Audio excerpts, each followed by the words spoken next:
இந்த படத்தில் music songs எல்லாம் ரொம்ப நல்லா வந்திருக்கு.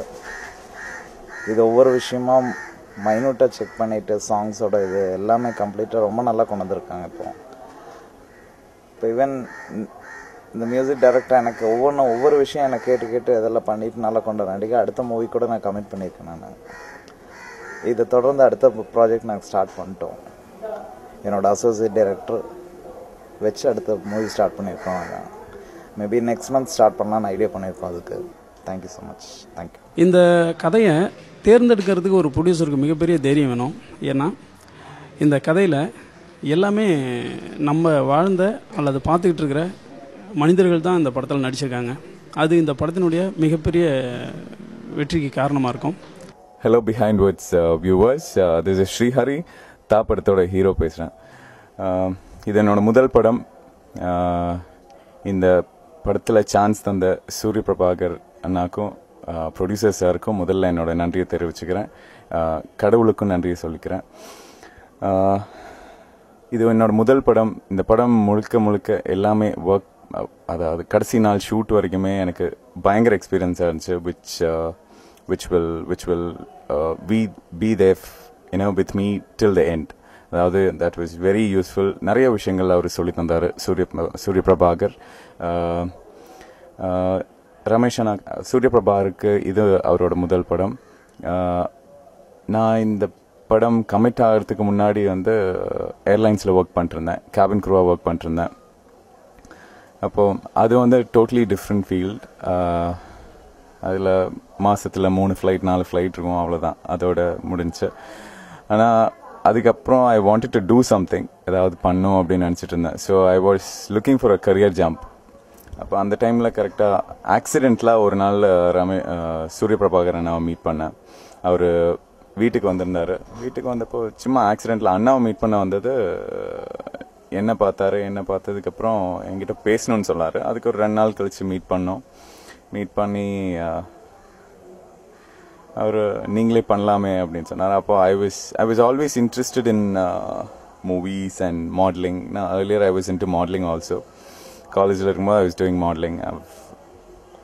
அப்போ I was really excited and I really didn't expect that that would be a chance for me. அப்புறம் அன்னைக்கு அந்த சான்ஸ் அவர் சொன்ன அன்னைக்கு I was really excited. அப்புறம் அந்த ஏவியேஷன் ஃபீல்டை விட்டு நான் வெளியே வந்து இதுக்கு ட்ரைனிங் ஒரு 7 months ட்ரைனிங்கில் இருந்தேன். இவர் டோட்டலாக என்னை சேஞ்ச் பண்ணார். அதாவது படத்தில் பார்த்தீங்கன்னா உங்களுக்கே தெரியும், டோட்டலாக சேஞ்ச் பண்ணார். 6 months, ஒரு 3 months தினம் வெயிலில் 3 மணி நேரம் ஒரு நாளைக்கு காலையில் அரௌண்ட் 10, 10:30, 11 போல் இருந்துட்டு, சில நாள் எனக்கு கோவம் வந்த அன்னைக்கெல்லாம் 3 மணிக்கெல்லாம் போய் படுத்திருக்கேன். பயங்கர வெயிலாக இருக்கும், அந்த வெயிலையும் போய் படுத்திருக்கேன். அப்படி they wanted me to be very dark. So நேச்சுரலாக பண்ணும் அப்படின்னு சொல்லிட்டு அப்படி பண்ண ஒரு 3.5 months continuously we were doing this. அதுக்கப்புறம் என்னோடய பாடி லாங்குவேஜ் மாற்றணும்னு சொன்னார். அதனால இந்த கோயம்புத்தூரில் ஆலாந்துறைங்கிற ஒரு இடத்துல தான் இந்த ஷூட்டிங் எல்லாம் நடந்தது. அப்போ அந்த ஏரியாக்கே போய் அங்கேயே தங்க வச்சு அங்கே இருக்கிற அந்த வில்லேஜில் இருக்கிறவங்களோட பாடி லாங்குவேஜ் அதெல்லாமே, அவங்க எப்படி பழகுறாங்க, பேசுகிறாங்க, சாப்பிட்றாங்க, எப்படி என்னென்ன அவங்களோட லைஃப் ஸ்டைல் என்ன அப்படிங்கிறத they made me adapt and my friends too. என்னோட இந்த படத்தில் ஒரு 5 பேர் என் கூட ஃப்ரெண்ட்ஸாகவும் இருக்காங்க. ஸோ அவங்களையும் நாங்கள்லாம் ஒட்டுக்கா ஒரே ரூமில் ஸ்டே பண்ணி எல்லாம் அந்த விஷயங்கள் that was really different. என்ன சொல்கிறது, that was really nice. that was a very good experience. அப்புறம் அந்த மாதிரி ஷூட்டிங்க்கு முன்னாடி ஒரு 20 நாள் வித் டயலாக் ட்ரைனிங்ஸ் இருந்துச்சு. சூரிய பிரபாகர் அண்ணா நிறைய விஷயங்கள் சொல்லி தந்திருக்காரு. ஷூட்டிங் முடிகிற வரைக்கும், அதாவது லாஸ்ட் ஷெட்யூல் ஒரு 2 நாளுக்கு முன்னாடி வரைக்கும் அவர் எப்போவுமே என்னை பார்த்தா எப்போவுமே உருட்டுன்ட்டே தான் இருப்பார். எப்போவுமே கோவமாகவே இருப்பார், என்கிட்ட மூஞ்சி காமிப்பார். அது எதுக்காக அப்படின்னா, அந்த டைமில் எனக்கு தெரியல, அவர் சொல்லிட்டு இருந்தது உன்னோட கேரக்டர் அந்த மாதிரி இருக்கணும், அதாவது ஹாப்பியாக இருக்கக்கூடாது. அதாவது படத்தில் எந்த ஒரு இடத்துலையும் நான் சிரித்து பல்லு தெரிகிற மாதிரி ஒரு சீன் கூட கிடையாது. அதுக்காக அந்த கேரக்டருக்கு அது வேணும் அப்படிங்கிறதுக்காக அவர் அப்படி இருந்தார் என்கிட்ட. ஆனால் எனக்கு அப்போ அது தெரியல. ஆனால் படம் அவுட்புட் வந்ததுக்கு அப்புறம் தான் தெரியுது okay that is the reason and I am really happy about that. அந்த மாதிரி சூரிய பிரபாகரனா நிறைய விஷயங்கள் சொல்லி தந்தார். அவர் அண்ணா தான் கூப்பிடுவேன் நான். நிறைய விஷயங்கள் சொல்லி தந்திருக்காரு. ஒரு நாள் ஒரு ஒரு ஒரு சீன் இருந்துச்சு. அந்த சீனில் வந்து அது வந்து ஒரு பயங்கர கோவமாக இருக்கிற நடிக்க வேண்டிய ஒரு சீன். கோவமாக ஒரு மாதிரி யூனோ வித் விச் ஐ கோ ஒரு மாதிரி சைக்கிக் மாதிரி ஒரு ஃபீலிங் எனக்கு வரும். அந்த மாதிரி ஃபீல் வரணும் அப்படிங்கிற மூஞ்சியில் ஒரு துள்ளி கூட அந்த சந்தோஷம் இருக்கக்கூடாது அப்படின்னு சொல்லிட்டு இவர் வந்து என்ன சொன்னால், ஹரிஷ் நீ யாருக்கிட்டையும் பேசக்கூடாது, யாருக்கிட்டையும் ஒரு வார்த்தை கூட பேசக்கூடாது அப்படின்னு சொன்னார். நான் சொன்னேன் ஓகேண்ணா அப்படின்னு. பேசிட்டு இப்படியே நான் ஒரு இடத்துல ஒரு கார்னரில் நின்றுருந்தேன். அவங்க வந்து எல்லாம் செட் பண்ணிட்டு இருந்தாங்க. அப்போ திடீர்னு ஒருத்தர் வந்து என்கிட்ட பேசினார். நான் அப்போ அதுக்கு என்னமோ ஆன்சர் மட்டும் ஒரே ஒரு வேர்டு தான் சொன்னேன். கரெக்டாக ரமேஷ் சூர்யா பிரபாகரனை பார்த்துட்டாரு. பார்த்தோன்னே என்னை பிடிச்சி பயங்கர திட்டினோன்னே எனக்கு பயங்கர சங்கடம் ஆயிடுச்சு. Because I didn't mean to talk to him. அதுக்கப்புறம் அப்போது எப்படியும் அந்த சீன் பண்ணி முடிச்சாச்சு. அந்த சீன் பண்ணி முடித்தது இந்த எடிட்டிங் டைமில் அந்த சீன் பார்த்தேன். அப்போ தான் அவர் சொன்னார், ஹரிஷ் நான் இதுக்கு வேண்டி தான் நான் உன்னை திட்டினேன், இல்லை உன்னை திட்டணுங்கிறதுக்கு வேண்டி நான் திட்ட கிடையாது அப்படின்னாரு. அப்போ தான் தெரிஞ்சேன் அந்த we can see that thing in that output. அவர் எதுக்கு வேண்டி அது அப்படி சொன்னார், எதுக்கு வேண்டி திட்டினார் அப்படிங்கிறது அந்த அவுட்புட் வந்ததுக்கு அப்புறம் தான் தெரிஞ்சிச்சு. ஸோ இந்த மாதிரி நிறைய விஷயங்கள் அவர் சொல்லி தந்திருக்காரு.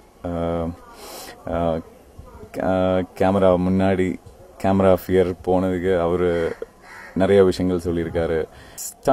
ஸ்டண்ட் சீன்ஸ் எந்த இடத்துலையுமே டூப் எதுவுமே போடல. எல்லாமே லைவான இந்த ஸ்டோரியை பார்த்தீங்கன்னா இது is a very live subject. அதாவது எந்த இடத்துலையுமே இது சினிமாட்டிக்கான ஒரு விஷயம் எங்கேயுமே இருக்காது. அதாவது இப்படி பறந்து போய் விழுகிறது அதெல்லாம் கிடையாது. எல்லாமே லைவாக எடுத்திருக்கோம். அதுவும் ஒரு படத்தோட பிகினிங்கில் இருக்கிற ஒரு ஸ்டன் சீனில் வந்து இந்த கல்லுக்கடையில் எடுத்திருக்கோம். கல்லுக்கடைனா உண்மையான கல்லுக்கடை. அந்த கல்லுக்கடையில் ஆளுக்கு உட்காந்து குடிச்சிட்டு இருக்கிற மாதிரி அந்த மாதிரி இடத்துல எடுத்திருக்கோம். ஸோ அது ரொம்ப ரொம்ப அருமையாக இருந்துச்சு. ஸ்டன் சீனில் எனக்கு 2 தடவை அடிபட்டுச்சு. ஸோ அடிபட்டப்போ நான் அந்த கல்லுக்கடையில் அடிபட்ட டைமில் ஒரு பாட்டில் கண்ணை உடஞ்சி அது காலில் செருப்பு வலி காலில் ஏறிடுச்சு, ஃபுல்லாக ஏறிடுச்சு. அப்போது அது அடிபட்டது எனக்கு தெரியல. அது ஃபஸ்ட்டு பார்த்தது வந்து கேமராமேன் தான். கேமராமேன் பார்த்துட்டு ஹரிஷ் பிளட் வருது அப்படின்னாரு. அப்போ தான் நான் கீழே பார்க்குறேன், பார்த்தா பிளட் பயங்கர செருப்பு ஃபுல் பிளட். அப்போ அந்த டைம் அந்த இன்சிடென்ட் வரும்போது நான் கேமராமேனை மறக்கவே முடியாது. அவர் தான் ஓடி போய் சீக்கிரம் டப்புன்னு கேமரா கொடுத்தாரு. சீக்கிரம் போய் ஒரு துணி எடுத்துகிட்டு வந்து காலை கட்டிட்டு ஹாஸ்பிட்டல் போகலாம் நான் சொன்னேன், இல்லை இந்த ஷார்ட் முடிச்சிடலாம் அப்படின்னு சொல்லி அப்படியே அந்த ஷார்ட் முடித்தோம். ஸோ நல்ல எக்ஸ்பீரியன்ஸ். அவர் நிறைய பயங்கர ஹெல்ப்ஃபுல்லாக இருந்திருக்காரு. அதாவது கேமரா முன்னாடி நிற்கிறது, அந்த அந்த அந்த பொசிஷன்ஸ் அதெல்லாம் வந்து நிறைய ஹெல்ப்ஃபுல்லாக இருந்திருக்காங்க. அதாவது இந்த டீம் பார்த்தீங்கன்னா ஒரு டோட்டலி ஒரு டோர் போன மாதிரி ஒரு ஃபீலிங் இருந்துச்சு. பிகாஸ் அந்த மாதிரி தான் எல்லாரும் ஒரே லாட்ஜில் தங்கியிருந்தோம். ஒரே லாட்ஜில் ஒரு ரூமில் நாங்கள் ஃப்ரெண்ட்ஸ் எல்லாருமே ஒரே ரூமில் தான் தங்கியிருப்போம். Because we need to get that அந்த அண்டர்ஸ்டாண்டிங் பிட்வீன் ஈச் அதர் அப்படிங்கிற அந்த இதுக்கு வேண்டி. அப்புறம் படத்தில் அந்த கள்ளுக்கடை பாட்டுக்கு டான்ஸ் இருக்குது. அதுக்கு வந்து கோபால்ஜி சார் பண்ணியிருக்காரு. அவர் ரொம்ப நல்லா பண்ணியிருக்காரு. அப்புறம் என்னோட கேரக்டர் இந்த படத்தில் வந்து பயங்கர ரஃப்பான கேரக்டர். பார்க்குறதுக்கு ரஃப்பாக இருக்கும்.